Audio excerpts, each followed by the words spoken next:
In order to get to that point or to cross that line with that weight, there is a part of you, and I call this the mongrel, that you need to bring out. And I've discovered I've got quite a bit of mongrel in me. It's connected by connective tissue, by muscle, by the ligaments and tendons, right? So if you strengthen all of those connective tissues and muscle, you're going to have a lot safer and a lot healthier knee with less knee pain. The power of the mind is amazing. And if you don't really, not conquer it, but if you don't understand it and see how it could benefit you, then I don't feel like you've truly accessed your athletic potential. She's a bit of a loose cannon. She's got half a shaved head. She can't hear good. She likes to lift heavy shit. I'm going to send her your way, all right? I'm like, cool. All right. She's like, it's right up your alley. Trust me.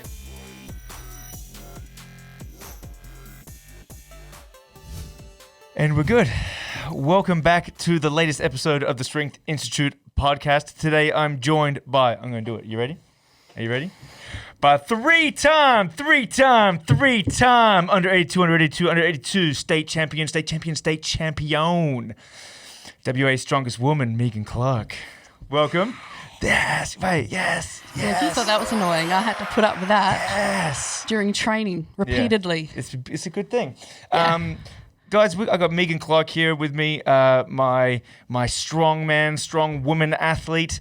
Like I said in the introduction, she is a 3-time under 82 WA state champion. She's also the reigning open weight WA state champion, and she's also the reigning under 82 ASA, which is the Australian Strongman Alliance, Australian Strongest Woman. Okay, so we got some titles to work with here.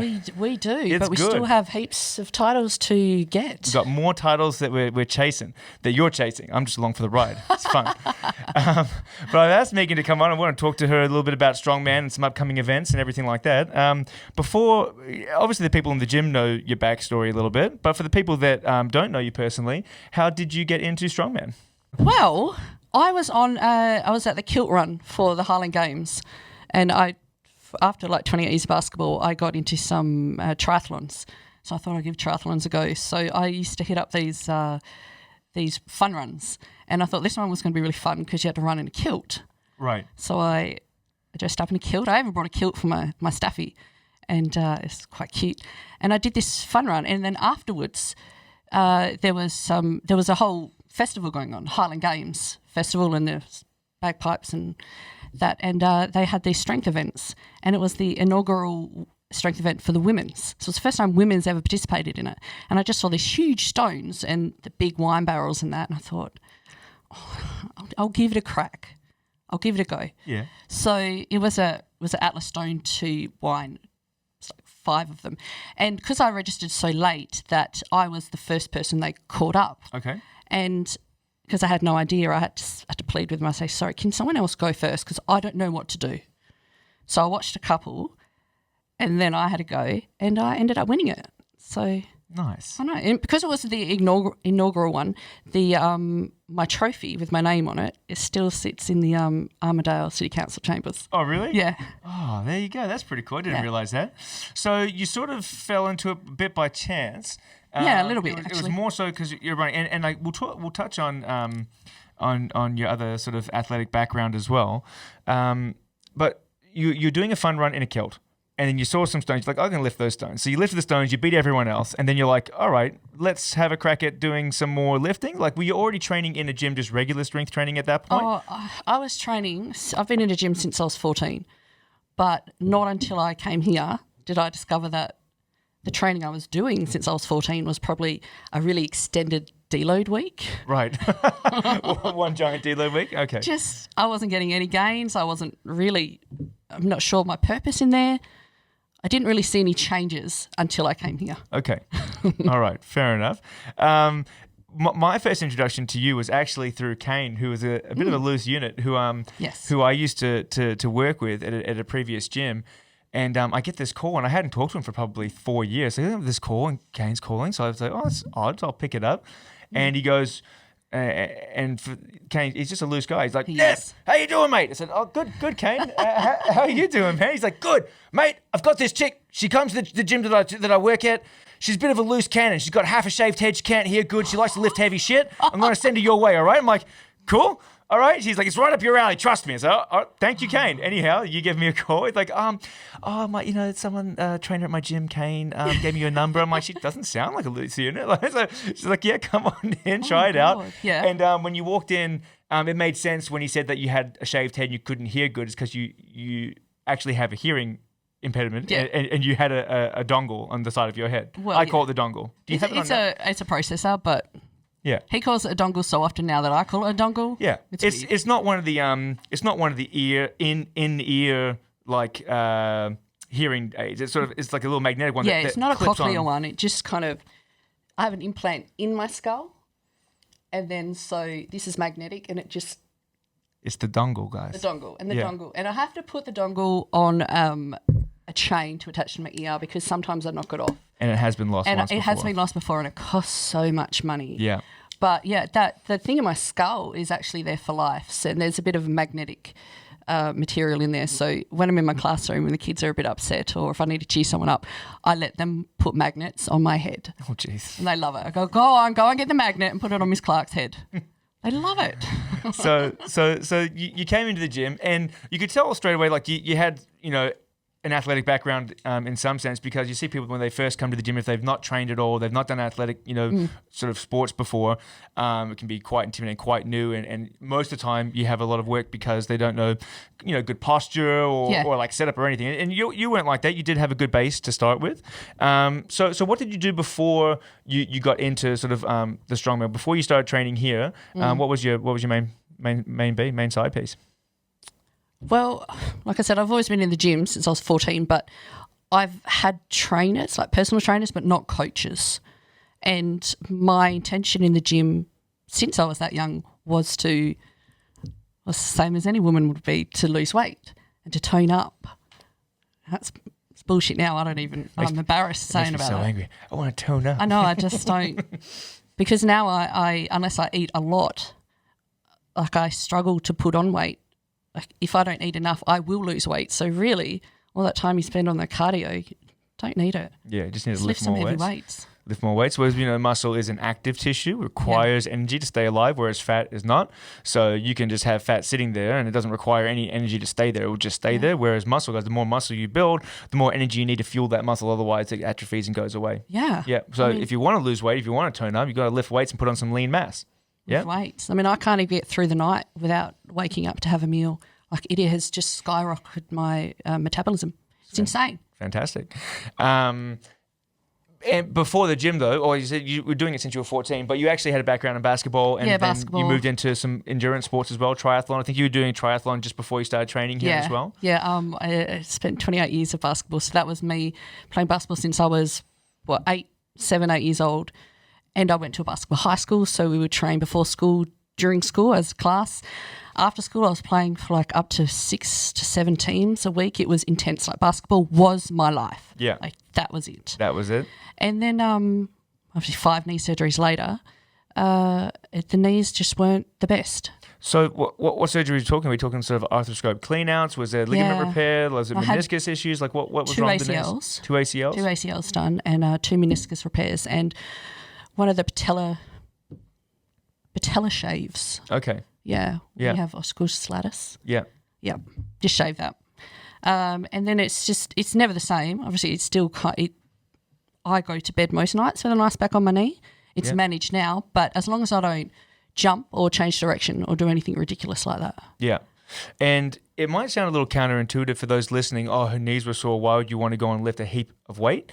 Because one of the major things for people that have knee injuries is to have strong legs to support the weak knee, right? Definitely. So you can't really strengthen, a joint is a joint. It's connected by connective tissue, by muscle, by the ligaments and tendons, right? So if you strengthen all of those connective tissues and muscle, you're going to have a lot safer and a lot healthier knee with less knee pain. So it's not counterintuitive. It might seem it to someone that's not, used to training in the gym. But if you, dealing with back pain, knee pain, ankle pain, strength training is a really good way to sort of mitigate some of those issues. Oh, yeah. Yeah.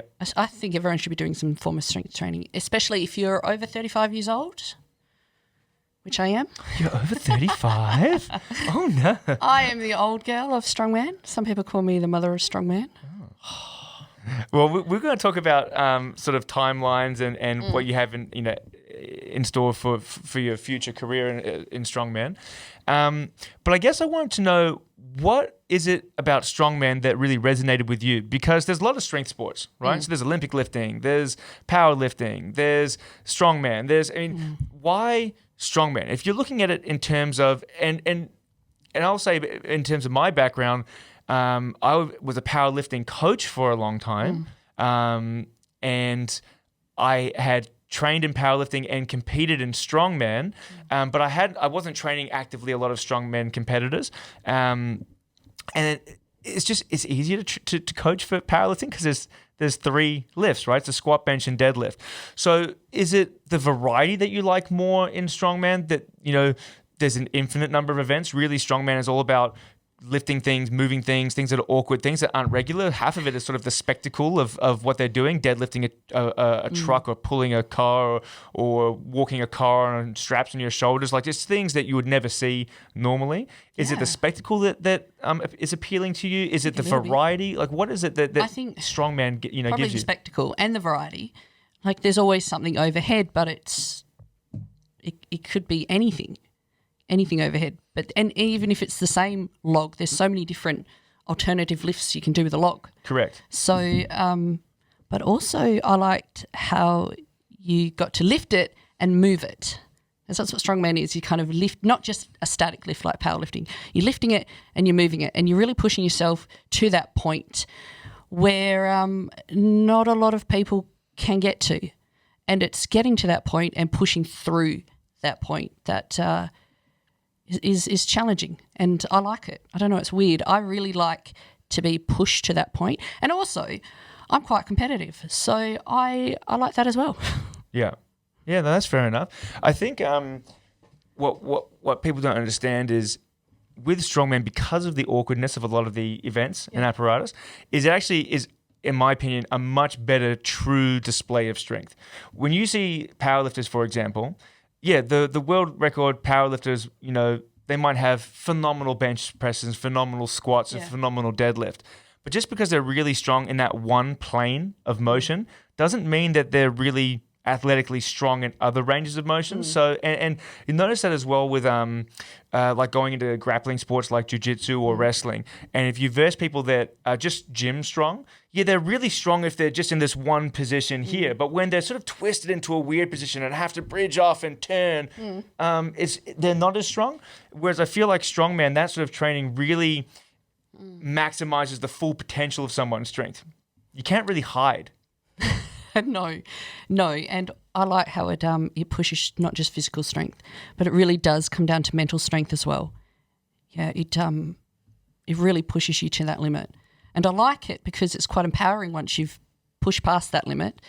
And I don't know, it's they say you get runner's high. I don't know when you ran your marathon. I don't know if you got runner's high. But I never did. But I get comp day high. I get strongman high. And it's a good feeling. Like, to me, it's the best feeling in the world.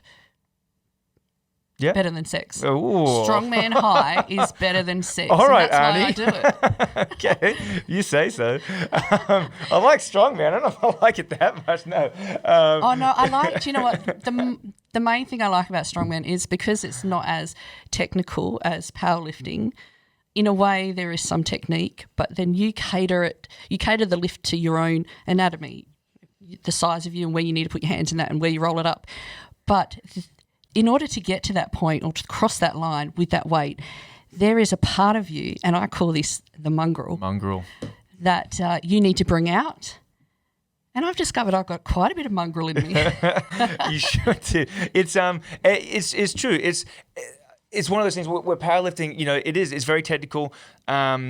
There's a lot of technique, and there is variety in technique, right? You might be more of a high bar squatter or a low bar squatter. You might sit back more as opposed to being more of it. Like, there's definitely variation in technique, but like, they all look the same, basically, right? Like, but when it comes to putting a 300 or 400 kilo yoke on your shoulders and walking at 25 meters, there's technique involved, but You do. You have to grind it out. It's not just a 3-second lift and wham, bam, thank you, man, you're done. No. It's you got to work hard. You do. And in some of my lifts, you might be able to, especially with farmers or even the log, mid-lift you might see me sway a little bit, and that's me passing out, but then coming back. I've never actually passed out properly, but a couple of times during, I do fade away and come back a bit. It's not for the faint-hearted. No. It's quite a punishing sport. Yeah. It's also what's very unique about Strongman is that you generally have 5 events in a day, or if it's a 2-day event, you might get 7 or 8 events, 3 or 4 each day.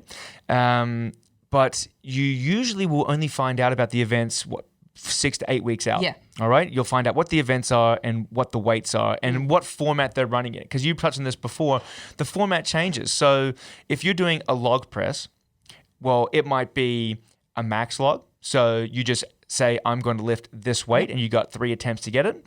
That's sort of like powerlifting. Or it might be, hey guys, we are doing this fixed weight at X amount of kilograms for as many reps as you can in 60 seconds. In that minute, yeah. Or it might be, we're doing a rising bar log where we're going to start at 75, we're going to keep going up by 10 kilo increments until no one can go anymore. Or we might do a log medley where we have 5 logs lined up and we're going to increase and do all 5. It's like there's so many variations to what you can do. Yeah. So it makes training harder, but it requires, I think, a bit more mental toughness because if you're doing one bench press versus an AMRAP log set for 60 seconds, that's, it's tough. It works your gas tank a lot as well. You've got to, mental toughness definitely, but I think also another reason why I like Strongman is because there's that conditioning element. You have to be fit as well. You have to be able to run. I come from a background of running and being quite athletic, so that's a positive for me, and I like that part that I'm able to bring over to Strongman. Especially stuff like sandbags and that. Yeah. Like I can pick up heavy sandbags, but I can also run fast with heavy sandbags. Right. And I'm quite fit, so that has helped. Yeah. And what I like about Strongman and what you found, what you're seeing more in recent years is for a while, these like mass monsters were exploding. Like they were all 6'10", 200 kilos. It's like, Jesus Christ, like look at the size of these people.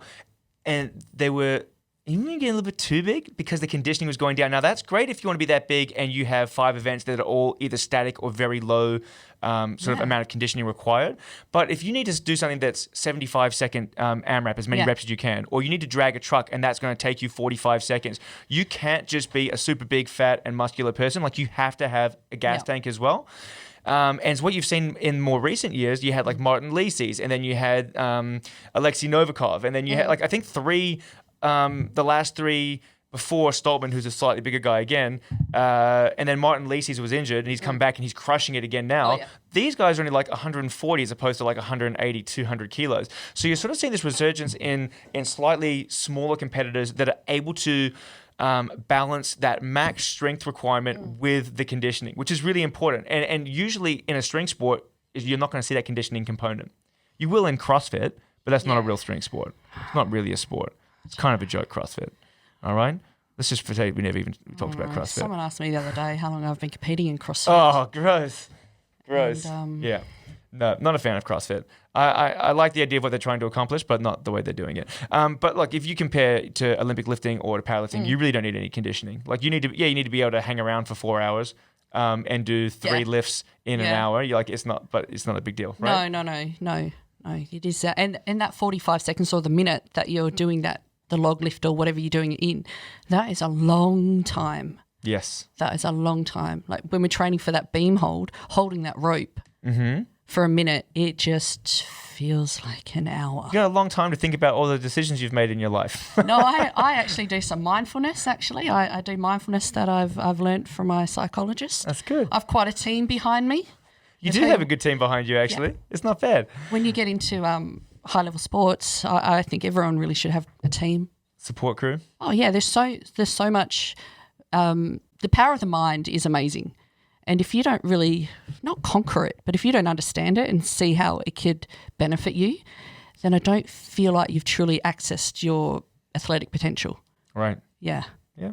Yeah. There's actually quite a savage little science experiment that talks about the power of the mind and the power of hope and whatnot, where they basically were letting a mouse drown or a lab mat drown, And after about 10, 15 minutes, it gave up and it was going to drown. They took it out. They let it recover and then they put it back in the water. And instead of only lasting 10 or 15 minutes, it lasted like 12 hours or something because it like had this hope that like it was going to get saved again. So the power of the mind is pretty spectacular. Why would you tell me that? Well, you brought it up, power of the mind. It's important. Oh, God. Yeah. I used to be a teacher at the RSPCA. I love animals. Yeah. So tell me about a drowning mouse. Oh, well, it's for science. It's for science. We'll get back onto a bit more of a lighthearted subject. What is your favorite thing or your favorite event / thing, about strongman? Oh, log. The log press? Log. You're Everyone just a log hates the fangirl. Logs, yeah, okay. Everyone hates the log. Tell us why you like the log so much, I don't know, Megan. it just feels natural in my hands. It feels like it was meant to be. I was born to log. Born to log press, huh? It feels good. Like a lot of people say how hard it is. I don't find it, obviously when it gets really heavy, it's going to be hard. I don't find it that hard. Yeah. Yeah. Yeah. Well, you are very good at it. The log press, for those that are listening that don't know what a log press is, it is a log. They now historically were big wooden logs, but they have little handles cut into the log. The log is long ways and the handles run perpendicular to the length of the log. And now they make them out of metal because it's easy to fabricate as opposed to like downing a tree and chiseling and or if there happens to be a downed old school Jarrah telephone pole and you can get your hands on it, you can make a log for sure. Yeah. But basically you have to pick this log up from the ground using the handles, get it to your lap, and then from your lap you got to roll it, hip drive and roll it up to your chest, and then you have to overhead press it. And you can strict press it, push press it, split jerk it, squat jerk it, like whatever you want. But I have to lock it out, and you have to have your feet square at the end for it to count. And it's really challenging.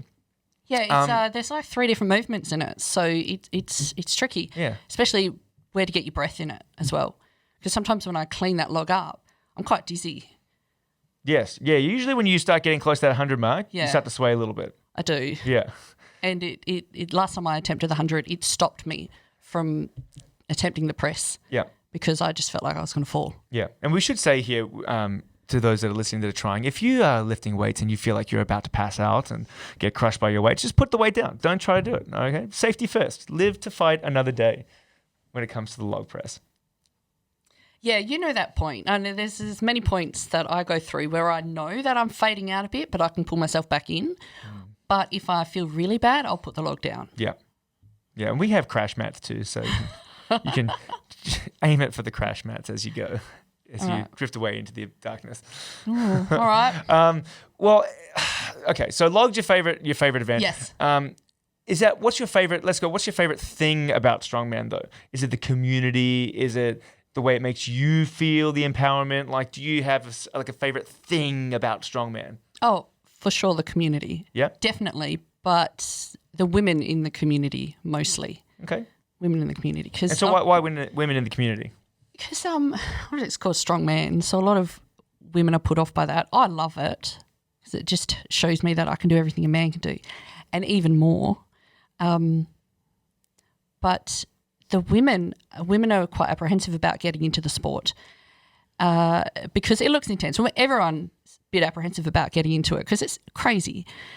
But I don't think women, even as a whole, realise how capable they are and competent and how powerful they are until they get an opportunity like this.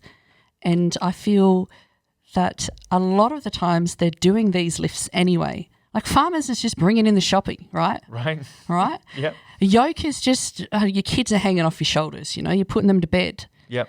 Women, they carry the world, the weight of the world on their shoulders. Women, I feel like, have more mental strength than men. You just don't realise it yet. You just got to get out there and unleash it. Yeah. Yeah. You do. And the women who are in Strongman, there's something else. I always thought you had to be a bit tapped in the head to do Strongman. But with the women, it's more of a empowerment.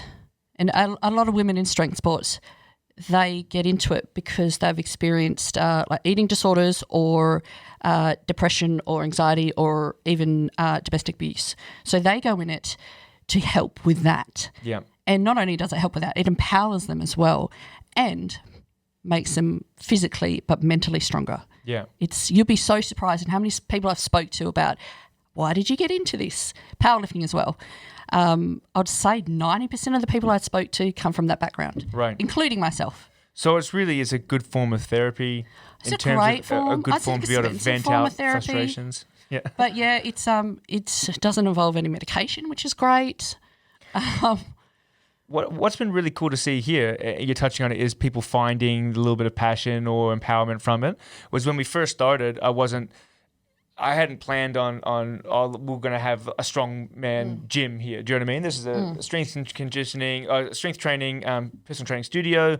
And I've got some strongman equipment because I like strongman. We've got some powerlifting equipment. I like powerlifting. But what's been really cool is since you sort of have exploded onto the strongman scene, is that you've really inspired a lot of the other ladies here to try it. And I think yesterday we had like 7 or 8 women trying different strongman things yesterday. We had the Conan's wheel out. We had yoke out. We had farmers out. We had sandbags going. We had all sorts of things happening. I think they always wanted to do it. They just needed to see someone do it to start off with. Right. They needed to see, they needed to feel a bit comfortable. Yeah. And I hope I was able to do that. Well, I think so. Because I really care about the women in this sport because I came into the sport on my own, just kind of winging it. And there were so many things, so many questions that I remember I asking you. And I remember saying, don't think I'm stupid. I'm not from this area. What does AMRAP mean? Right. I don't know that stuff. So I think I'm trying to be to these women what I wish I had when I came into the sport. Are you saying I wasn't a good support network for you? What are you saying? No, women need women. Women need women to support. Yeah. Okay. All right. No, you weren't. No, I remember when I had to cut weight and you called me fat. That was in jest. That was to get the job done. All right. I'll tell you, you make fatty. Get on the bike. It was said in good humor and in jest. You're making me sound like a monster now.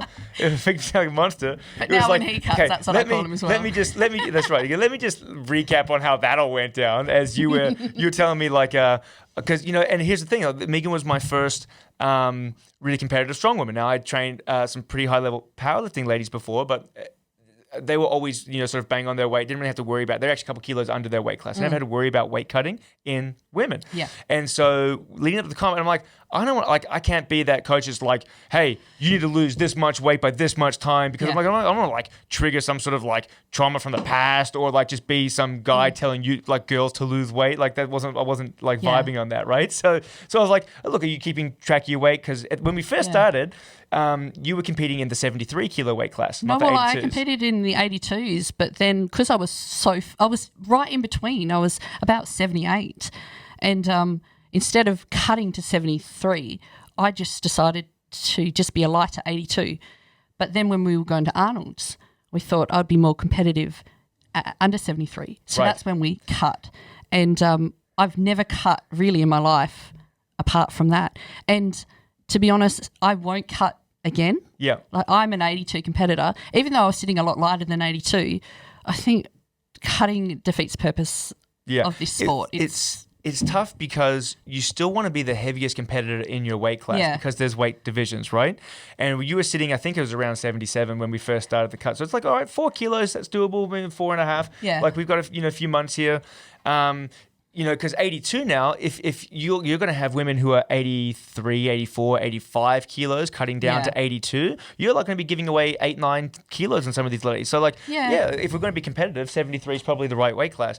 But again, it wasn't me saying you have to be 73 kilos. We decided together this is going to be the go. Anyhow. We did. And I was getting down there. And I was like, oh, what's your weight? I was like, everything's going well? Yeah, and she was like, yep, everything's going smooth. It's going well. Everything's my eating's perfect, blah, blah, blah. Anyhow, a couple of weeks before the comp, she's like, my weight's at 78. It's going on. I'm like, get on that bike, fatty. It's probably about 4 weeks. 4 weeks out. And then he puts me on 1,200 calories a day and makes me run I never made you stop. 25 Ks a week. No, this is a lie. I did not do this. Don't say this. Well, we got down there. It was just under 75, maybe 74, and then there was 2 days out from flying. No, it was the day before. The day before you flew out. Day before we flew out, and I had booked the sauna. I'd even booked the IV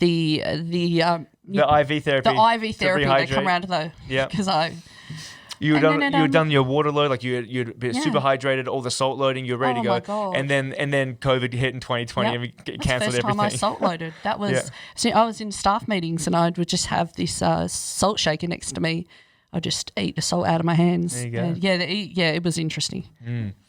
So, but Megan did touch on there as well. Is that cutting weight? She doesn't like it. Maybe that's the worst thing about the sport for you. That was going to be my next question. What's the worst thing about the sport? Trying to cut weight. Oh, but I don't really cut. I don't. I like to. I'll sit around my weight. I'll sit. You're within 2 kilos of your comp weight now. So I'm right? I'm 83 now. So I compete. It depends on the federation because it's 82 and then the other one's 82.5. So so you're sitting around the 83 mark. So it's really close. It's very, very manageable. But I agree. Look, doing a big weight cut, it sucks. It's mentally draining. Yeah. It's physically draining. You're not your strongest when you compete. You're just trying to become the heaviest in the weight class because the weights are a little bit lighter, right? In that next one down.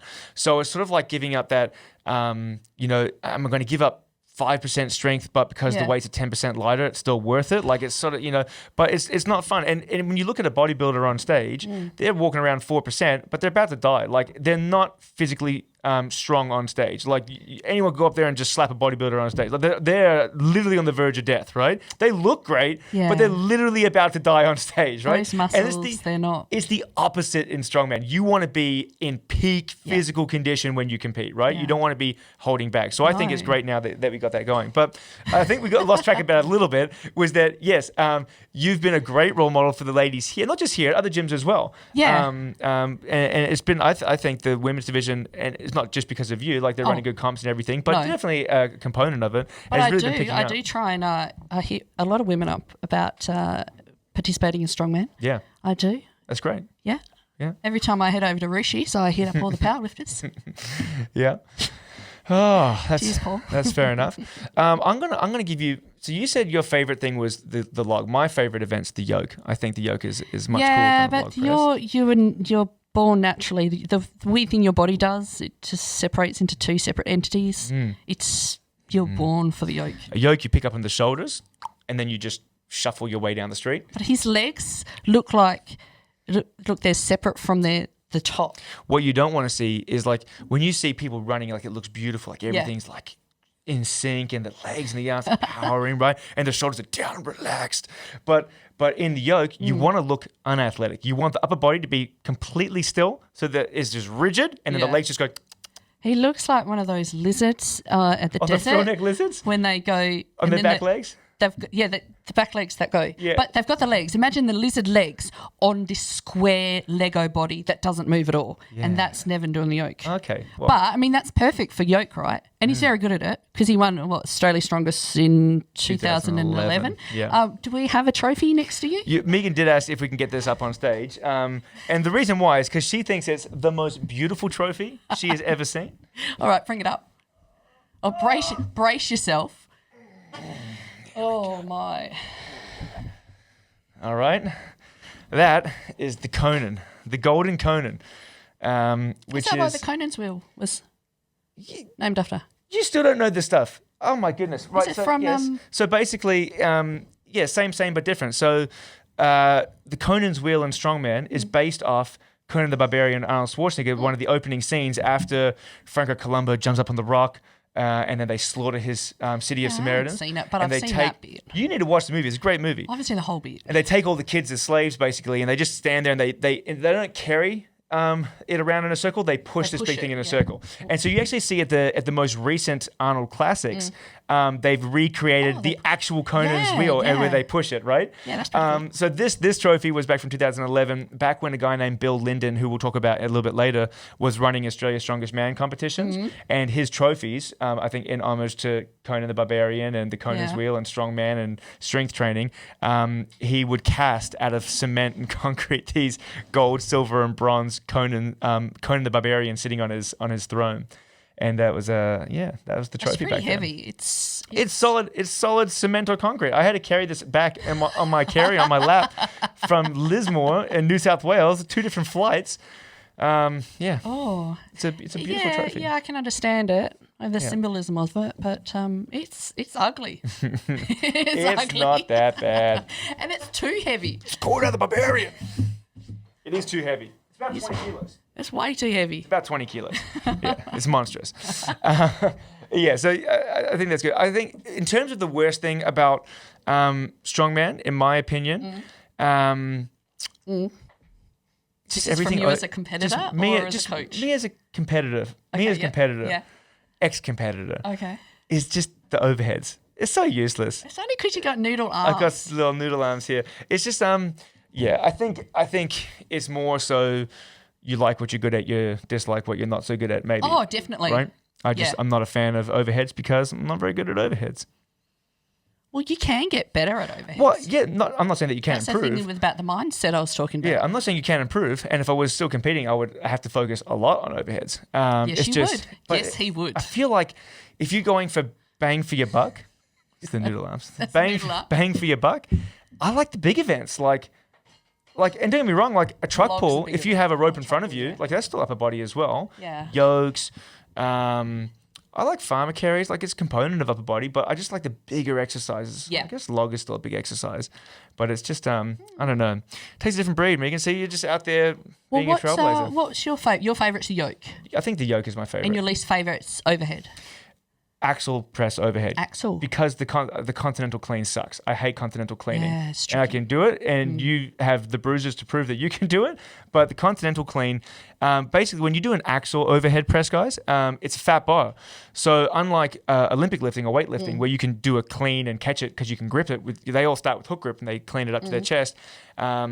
Is you can't do that with a fat bar because the bar is fatter than your hand. Your hand is open. So after a certain weight, you can't clean it all the way from the ground to the chest. You have to get it up to your belly and then sort of like flip it up the chest. It's you're dragging it up. It's painful. It's uncomfortable. Have you got some bruises to show? Look at that bruise. Yeah. It's a nice bruise, nice hump that's from not just a bruise. That's like swollen. On my ribs there. That's been swollen for a while. It's not nice. So I think continental clean into an axle press is probably my least favorite event. Yeah, it's tricky. Because it's uncomfortable and it's not fun and I can't lift much. It's like the trifecta of terrible things. As a coach, what do I find hard? And you were laughing because you know what I'm going to say. I can't wait to hear this. What I find most difficult dealing with you, Megan. Me specifically, or as you as a coach? No, I would say, all right, well, there's two. There's me as a coach, it would be the programming, right? Because you don't know what you're getting until 8 weeks out. You're trying to keep someone pretty strong in a variety of things until you can specialize. And it's hard, and it's time consuming, and it's awkward, and you're trying to balance things out. But what I dislike about that is because I always like to have a goal or direction I'm going with someone. So like if I want to bring someone's squat up, like we're going to focus things around the squat. But if you don't know, if you're not competing in a squat, like if you don't know that you're going to maybe do a log press or maybe as an axle, it's like, well, we can't do all the overhead movements every week. So that's probably the most difficult thing in general as a strongman coach is like trying to get the programming. Well, I think you've done very well with that. Well, thank you. The hardest thing specifically with you as an athlete and me, it's not bad. It's just, you're very competitive, which is great. I'm also very competitive. Ask Adrian. He dislikes it when I get super competitive. But it's the competitive nature, which is a good thing if you want to win, right? If you want to win and be the best, you have to be competitive. I've never met like an ultimate winner that is just super laid back and doesn't care if things don't go their way. Like that doesn't exist. Like the super winners are super competitive. The problem with that with you is trying to manage that because I think last year, like you wanted to do like 8 or 10 events. Like it's like we can't do all these events because you're not going to be peaking at any of them, right? You can't do 2 powerlifting meets just for fun because some of the other girls and guys from here are doing it, and then do a state qualifier, and then maybe a fun strongman comp, and then static monsters, and then states, and then do the national. It's like it's too much, and so that's the hardest part for me as a coach with you is trying to reel you in and be like, we need to focus on a couple of events. And this year, guys, she agreed. She's like, I said, Megan, this is the big year because you won ASA Nationals last year, so Australian Strongman Alliance Nationals. You're the reigning champ. You got the invite to both the other federations nationals this year, and because you won the ASA, you qualified for the O.S.G, which is the official Strongman Games, World Championships in the US at the end of the year. Yep, in Florida. Daytona Beach, Florida. And so I said, they're the two main goals. Yes. Right? And she said, okay, I said, now you can do 37 competitions next year. I don't care. But these are the goals for this year.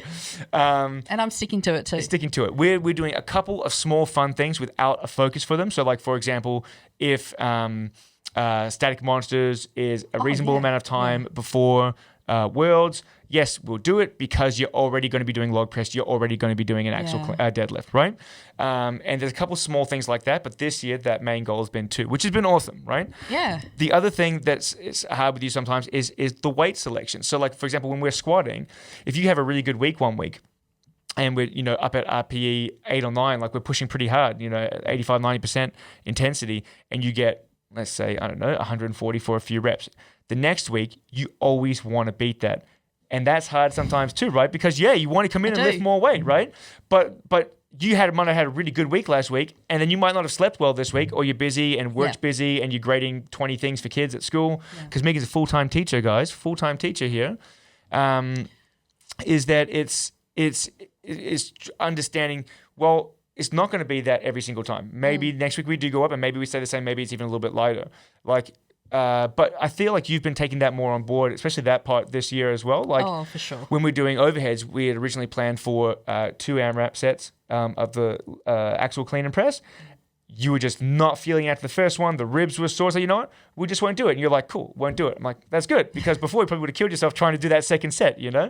So I think like that's all been improving. But none of them are attack on you. It's just these are things that I find challenging, I love feedback. I love honest feedback. Yeah. And thank you. Yeah. It's all now good. It's my turn. Okay. Go on. No. Yeah, What's the question? That's what I thought. Talking about the O.S.G. So just want to touch on that one. The O.S.G. is the official Strongman Games. Basically, I'm sure people that are listening have heard of World's Strongest Man. All right? That's where all of the heavyweight professional strongmen compete. Opens. So the opens. So you got Brian Shaw, Martin Lisi's, Big Cedricus when he was doing, You just had Coco Strongman the other day. He got his invite. Did he? Yeah. That's fantastic. Rongo, right? Rongo? No, Coco's. Oh, Coco's. Okay, yeah, cool. Oh, beautiful. Yeah. Nice. So he's not in Australia's Strongest anymore. I think he's working towards the World's Strongest next year. It's fantastic. It's always good to see people going across to that. And so basically, that's the World's Strongest Man, is the open professional guys by itself. But everything else, so the under 105, under 90s, under 80s, under 70 males, the under 82s, maybe the open women's, the under 73s, the under 64s, they all compete at a competition called the Official Strongman Games. Yes. The O.S.G. Yes, there's so many other weight classes. And because you won Australian Strongman Alliance Nationals, you got your invite to that this year, which is super exciting. So we're going to be traveling across to, like I said, Daytona Beach in Florida in November to be versing the best women in the world and trying to become an under 82 world champion. It's pretty exciting. Yeah. I still got to get my head around that because I know one of the strongest women in the world, just in general, is in my weight class. Yes. And she's... This is the one that wins Static Monsters as well? Yeah, Nadia. Yes. Nadia, Stowers? Stowers, I think. Yeah, she is one of the strongest women in the world. Yeah. In the world, like all weight categories. But she just happens to be in mine as well. That's right. But, like we say, it's not just one event or 2 events. It's going to be 4, 5. It's 2 days probably. It's going to be multiple events, right? And that's another great thing about strongman as well. Like in powerlifting, if you're really good at squats and deadlifts, but your bench isn't quite as good, hey, you're still going to do really, really well. In strongman, because there's so many events and so many variations, and there's going to be minimum 5 events, you really have to be an all-rounder. Like you can't just win 1 or 2 and then bomb out the rest. You'll do terribly. Like you have to be up there placing in all the events and doing well. But then even if you don't win every single one of them, you don't have to, you can still come second or third and win a couple and still be competitive. Alexei Novikov won World's Strongest Man and only won 1 event. Yeah. All right? That's crazy. It's crazy. So consistently being in that top 3, top 4 is where you need to be. Can I ask you, Nevin? Yeah. Out of the 6 events at the Invitationals, how many do you want me to win? I want you to win 6. Yeah, I want you to win 6, please. See, do you not think maybe this is why I'm so competitive? Because... Well, hang on. Here's the deal. I want her to win 6. And this is another thing that we've been working on, is that I want you to do the least amount of work possible to win 6. Yeah. And I have a great explanation about what I mean tell here, that story. which is like, for example, she's at States, which she's already winning the whole comp, right? She's already won the comp outright. And I said, all right, hey, you've got the deadlift next. Once you get 200, you've won that event. Let's just stop. Because save your energy for the next event. Yep. Save your energy for training next week because we're getting straight back into it. Oh, we had nationals the week after. We had nationals the week after it. You got big comp next week, so let's just stop at 200. Oh, no, I can do does 200. All right, stop now. No, I can do does 220. Like, stop it. I can do 230. Does 230. I'm like, Jesus Christ, right? I stopped after 230 because I was scared. I was scared of this face. Yeah, it's because it makes no sense. Like, why risk pulling a hammy on 230 when you've won it at 200 and you have nationals the next week? Because 230 was easy. You know, I pulled 240 at statics and that was easy. I thought, well, what can I pull in the deadlift? You know, I'm not too far away from a record. So we've come to a nice compromise, and basically the compromise is she does the bare minimum to get the best place that she can, and the only other reason why she's allowed to go all out is if 1, she's already secured the win for the entire competition, or 2, it's the last event and doesn't matter, right? And you can do whatever you want. Yeah. And we've agreed that's going to be the case, right? There's a max log in the event coming up. Yeah. And I thought maybe that's when I could attempt my record breaker, but I may not need to go that high. Right. Who knows? Who knows? I'm excited for this for the Australian Strongest for the other federations middleweight championship because there are some good competitors in there. Yeah, and it's the first time we've actually been able to travel for a couple of years now. Obviously with COVID, I've qualified for Arnold's every year. Yeah. I've had competitions, Tasmania, compound cable, and the what's that one called? Obliterate with Camilla, and we've never been able to go. We have so many flight credits. We've bought flights, pay for accommodation. We've never been able to go. So I'm kind of over in WA, away from everyone else, and I'm getting better. I'm making a name for myself here, but no one knows who I am. Over there? No one knows at all because I haven't been able to leave the state. Right. And so it was really good to be able to do, even though it was remote, to compete at the national event because now everyone knows that I'm here and I'm competitive and I'm strong. And to be honest, I kick butt. Yeah. I didn't just win. I won everything. Quite significantly went by a lot of points. Yeah, 5 for 5. 5 for 5. Yeah, it was a dominant performance. Yeah, it was really good. And we hope to continue that trend this year. I hope so. But also with the O.S.G, our lovely remedial massage therapist, Ash, has led the charge on a fundraiser here at mycause.com. I don't know if it's .com.au, but we'll put the link in the description below because it is expensive to travel. And like I said, Megan's a teacher and is taking time away from work. There's no prize money in any of these things, or very little, if any.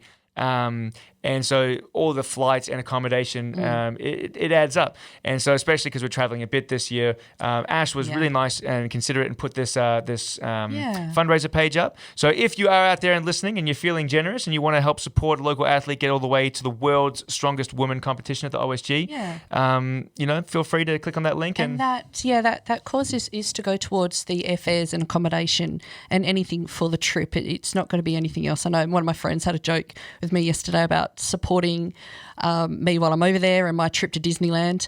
It won't be used anything like that. It will be purely to get over. It will be for competition specific. Yeah, purposes. definitely. Yeah, definitely. I would feel very uncomfortable. I just wouldn't do it. Yeah.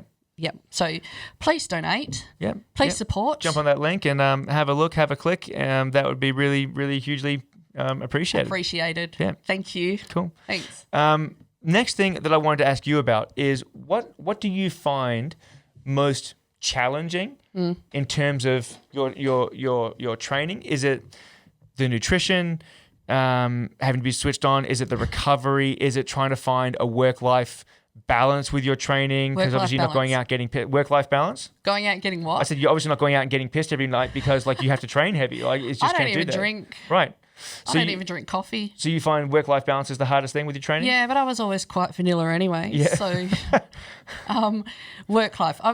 You said I was a full-time teacher. I'm actually 4 days a week because I can't work full-time and train full-time. it's really intense, and I couldn't do that. When did that first happen? About a year and a half ago. About a year and a half ago, when you really started pushing towards trying to become Australia's strongest person. Yeah, and that's when I was, you had me training 6 times a week. But, strongman training, because the equipment we use, it can go between to 4 hours. Sometimes I'm out in the alleyway for 4 hours training. So it takes up a lot of time.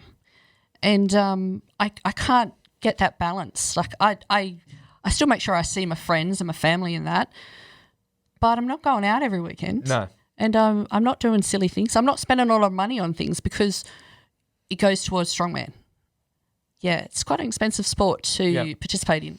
And I'd gotten some stuff to the gym that Megan needs as well, but she's also bought a lot of her own stuff too, in terms of logs and sandbags and all sorts of stuff like that as well. And it's not just the apparatus, it's the equipment. Like, you have a hard belt, you have a soft belt, you have multiple knee sleeves, multiple elbow sleeves, multiple wrist wraps, multiple wrist straps. You have, how many shoes do you have for training? Oh, heaps. Like, you have the heel wedge shoes for your overheads and squatting, and you have flats for running yoke, and you have, nanos for, right. Sandbags, So...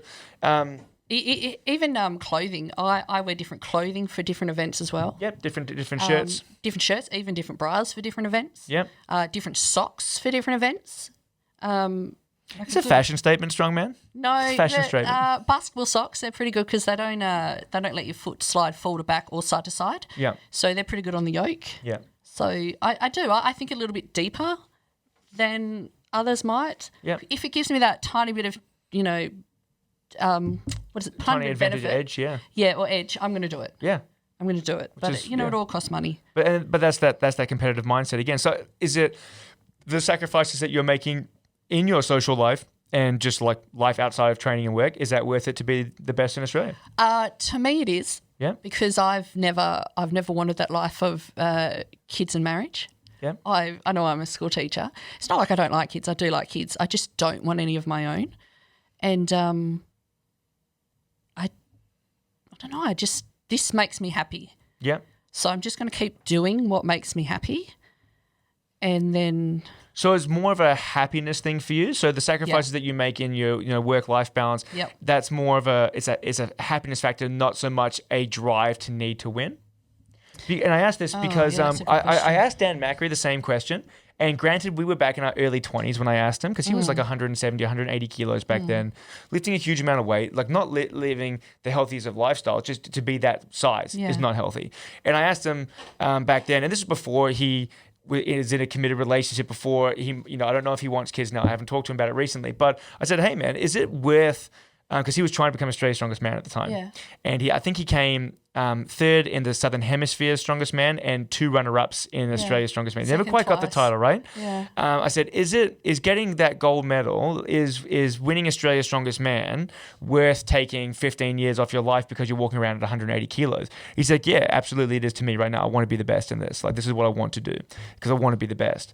So it's two different, is it do you want to be the best, or is it because it makes you happy? Yours is more coming from a place of happiness. I want to be, I can completely understand where Dan's coming from. And yeah, I agree with him. Yeah. I agree. But also during my 38 years, I've always been not an overthinker, but a reflector. And I've always wondered, like, what's, not in a morbid way, but what's our purpose? Like, why we go to work and we hang out with our friends and we get paid, and then we, like, I don't understand the point of it. Like, what's our purpose? Right. I really don't understand our purpose. Right. Why on earth do we do what we do? Right. But then, and I thought about that for years and years and years, and I come to the conclusion it's just life is about filling it with stuff that makes you happy and enjoying it.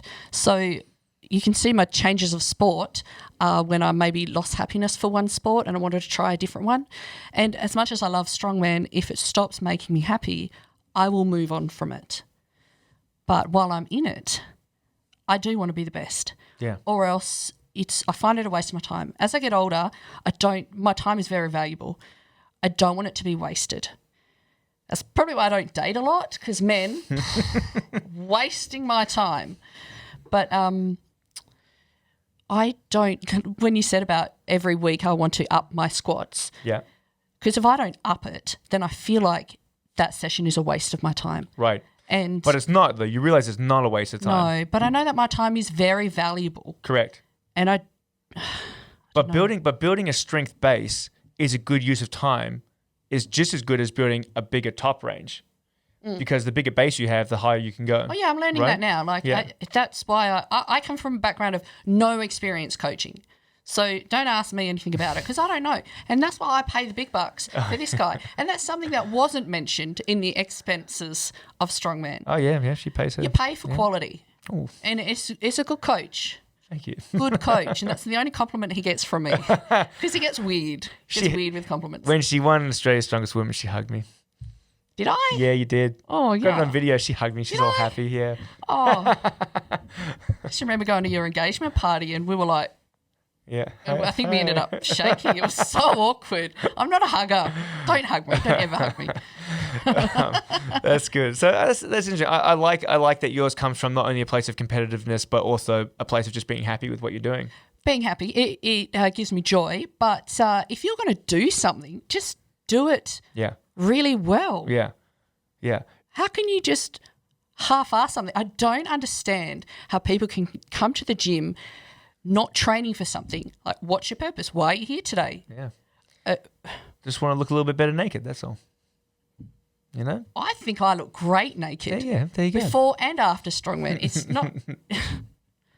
I don't know. It's I like to work towards something. I feel like if I don't have anything to work towards, I get a little bit lost. There is no purpose. I need a purpose. So when COVID hit, I lost my purpose a little bit. Because you couldn't do it, you couldn't compete anywhere. Well, I couldn't, and pretty much my life was just sport, and I chose not to have children and chose not to have a husband, and I chose to eliminate or to sacrifice those things. And then when I couldn't do my sport, there wasn't really much else. That's interesting that you say that. I guess... And that was all my decision. Yeah. I guess that's a risk that you take when you go 100% into something, is that becomes a part of your identity as well. And so like when you can't do it, that can have some pretty bad negative side effects. It is a huge part of my identity, even too much, I think. After I won Nationals, probably for the first 3 days after that, everyone who I spoke to wanted to speak. I feel like I was having the same conversation to 100 different people. They call that social fatigue. That's a real thing. Oh, and I think my mum got the brunt of it. By the end of the third day, I was like, Mum, can we just not talk about the competition? Can we just not? Yeah. I don't want to talk about it. She got a bit huffy and puffy, but she understood. Yeah. Because I love Strongman, but I'm also more than Strongman as well, even though it's a huge part of my identity. Yeah. Yeah. Yeah, I think that's important. I think that you can't have your entire identity just connected with one thing. Yeah, I know. Because if you can't do that, then that's a problem. Yeah, and that's why I think I like the Strongman community as well, because it's not just Strongman. I have a really close group of friends who are from Strongman and from this gym. Yeah. No. Nice. Yeah. That's really good. WA Strongman. They're sort of the bigger federation, or the biggest federation here in WA, the main one. They run 4 or 5 comps a year now. They have some novice comps, some qualifiers and states, which is great. They have when you win their comps, some pathways to get across to Australia's Strongest Man. Yes. Yeah, which is great. That was recently taken over by from Dan Macri by Jane and Anthony. Mm-hmm. Yeah, and they've had it for about a year now. They've run probably, 4 comps? Yeah, they their first joint comp with Dan was probably this time last year for states. Yeah. Dan, so that was a joint comp with states with Dan? One. Okay. Yeah. And then, I think from a coaching perspective, from a non-competitor's perspective, let's say, I think they're doing really quite a good job. I think that if you're looking at a competition, it's... How do you break it down? Well, what are the events? Were they good events? Cool. Were they set up well? Cool. The main thing from a spectator and from someone that's not competing, and maybe from you as well as a competitor, is timeline. When things drag on for ages, they actually had a really good amount of volunteers, and they were getting through the stuff at the States quite quickly. And they had a good amount of break between the events, but the events moved quite well. Because there's nothing like going to a comp where it's one event and it takes forever to change the weights and this and that for the next competitor, reset it, blah, blah, blah. It's like, oh my God, just finish this event already. But that's what you need, good helpers, volunteers and that. And, right. And like last weekend, we had a novice, WA Strongman novice comp, And all of the strongman competitors, or most of them, who did qualifiers in that, they came down and they helped being loaders. Yeah. So, and not only loaders, but spotters, and they were, encouraging these newbies to into strongman. Yeah. So it was pretty supportive. Once again, the community is wicked. And I think I've been to a few novice comps because sometimes they would hold the novice comps in sync with qualifier. Yeah. They used to. I went down to that comp because we had a few people competing at the novice comp a couple weeks ago, and there was like 30. It was the busiest I've ever seen the novice comp. It was fantastic to see all that interest in. So I think that WA Strongman is doing a really good job at their comps moving forward. Is there anything that you think they can improve on as a competitor? And again, not an attack, just like, hey, if I had to pick something that I would like to see different in my comps that I'm doing, like what would you see? No throwing event. No throwing events. Jeez. Anthony and Jane love their throwing events. Strongman, I don't understand throwing. Is sandbag for height, or they've got one coming up, Clash on the Coast, keg throw. Keg throw. I feel like that's more of a Highland Games thing. Oh, when you throw stuff, it's not just for strength anymore. It's really technique based. Yeah.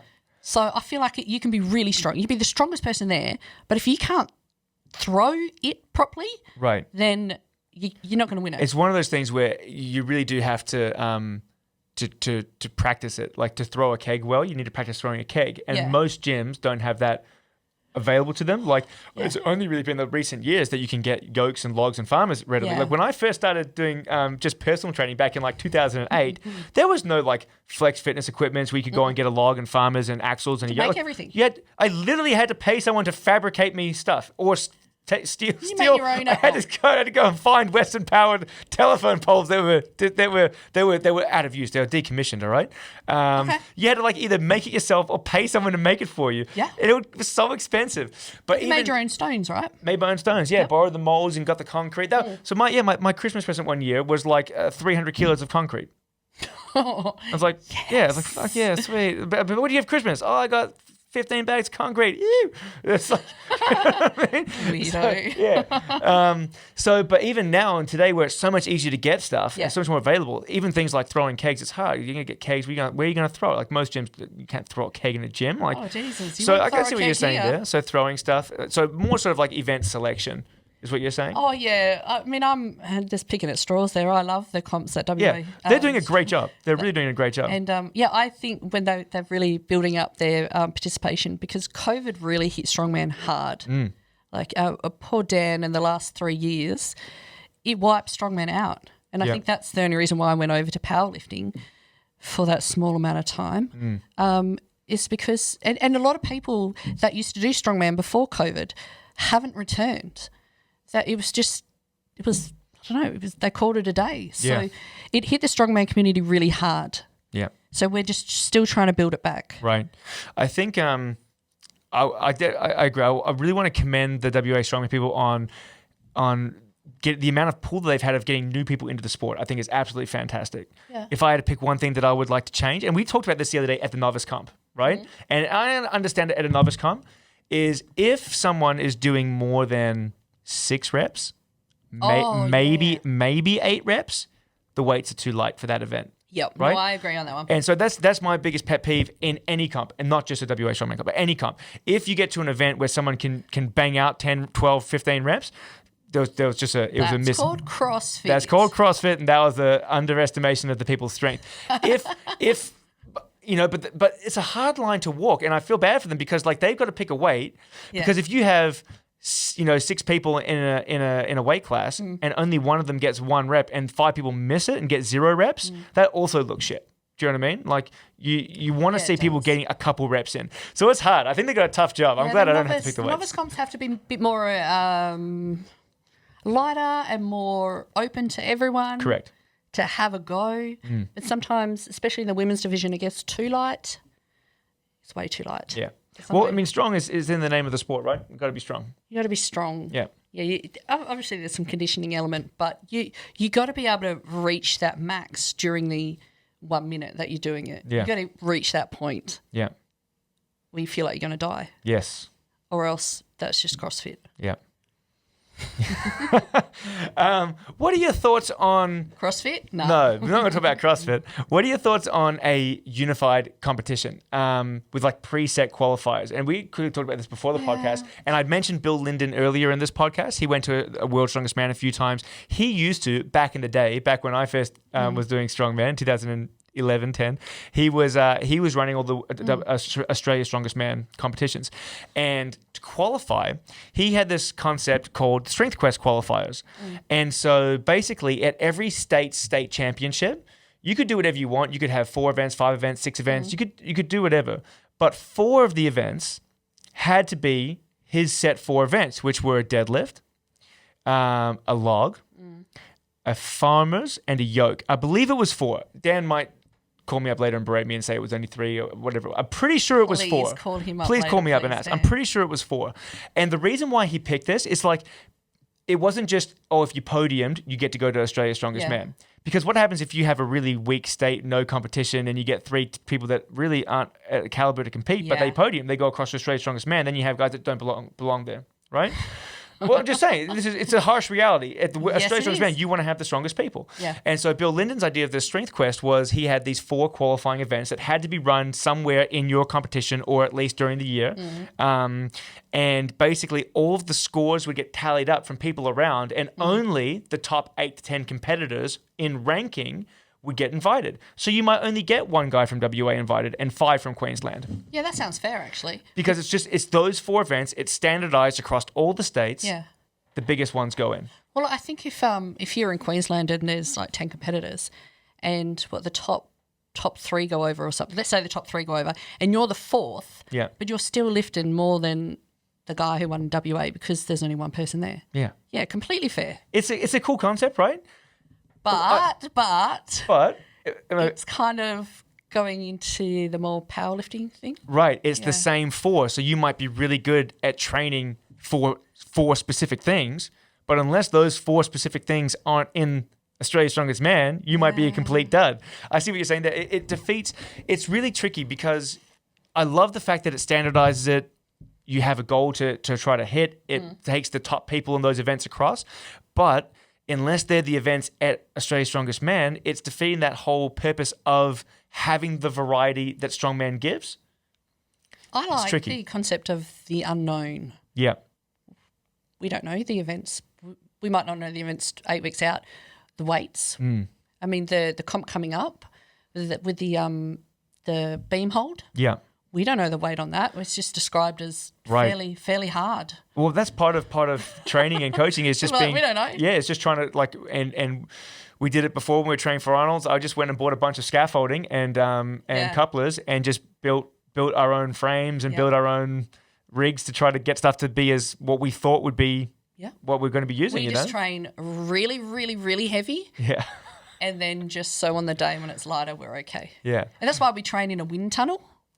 It is a wind tunnel out there. We do have a wind tunnel. You know what I think would be kind of cool? If you were to like half standardize it. So let's say you had 3, an overhead, a deadlift, or like an overhead, a moving, and like 3 things that were the same every single time.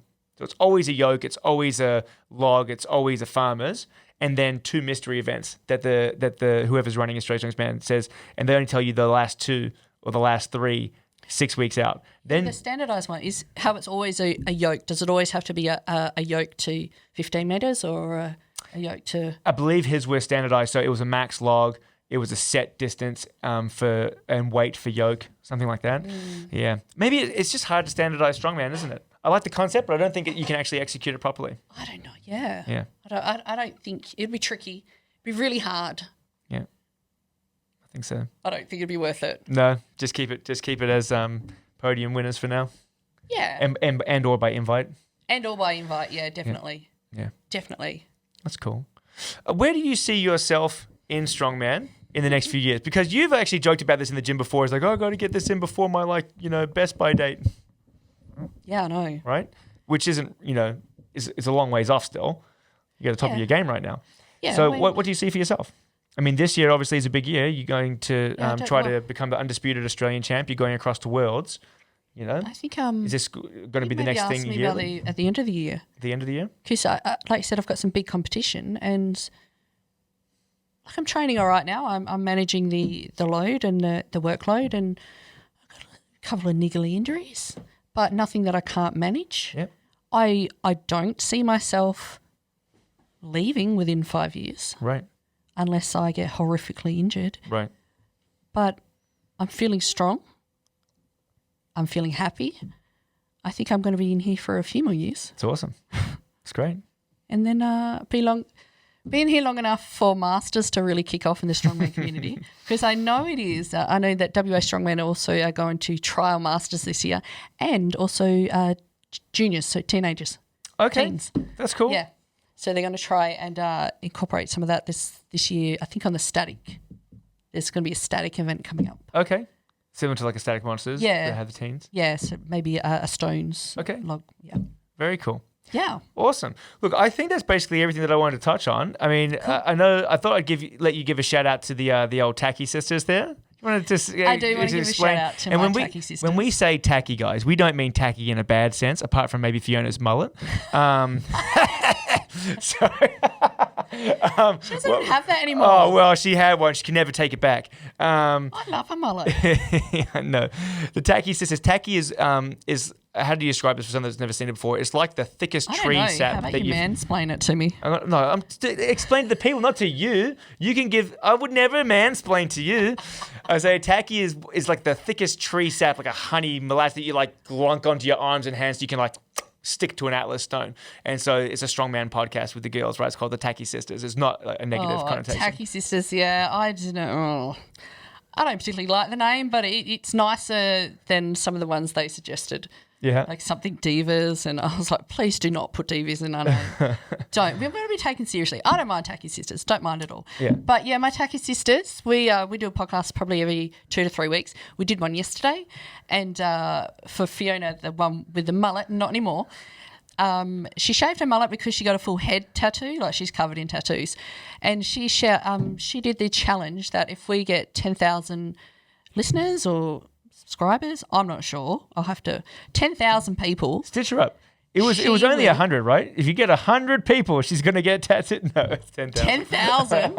She's going to get a Tacky Sisters tattoo. I'm not sure where yet. I think she's going to do a poll as to where she should get it and the design. Okay. So, and that's strongman from a woman's perspective. So we talk about it from the point of view of a woman. Is it the same for ladies every time? It's you, Jane, Fiona, and Zoe? Yeah, and we're all pretty much we all do strongman, but we're all from very different backgrounds and different gyms as well. So and very different personalities, but we just seem to make it work. Yeah, it's quite entertaining. You're all friends as well and good people. So I think and we met through Strongman. Yeah. So this is once again the community. Right. So if you're listening, and I think this is what you talked about before, if you're listening and you found it so beneficial. You think that you would have loved it to have had a strong woman influence like when you first started training. Oh yeah. And now you're giving that to the ladies that are starting out. Like if you're thinking about jumping in, like have a listen to the podcast. Oh, I did a little bit have a strong woman influence. I had the darling Dan Macri. He helped me out a lot. He's a very tender man. He's a big sweetheart, isn't he? He's a bit of a teddy bear. Yeah. Nice.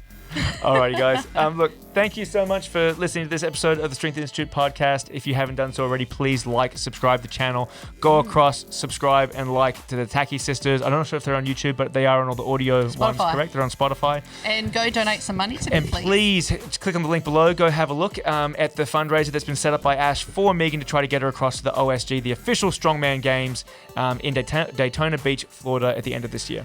Just break your microphone. Oh my God. Did you actually? I don't know. The thing's no, that's all right. Okay, thank God.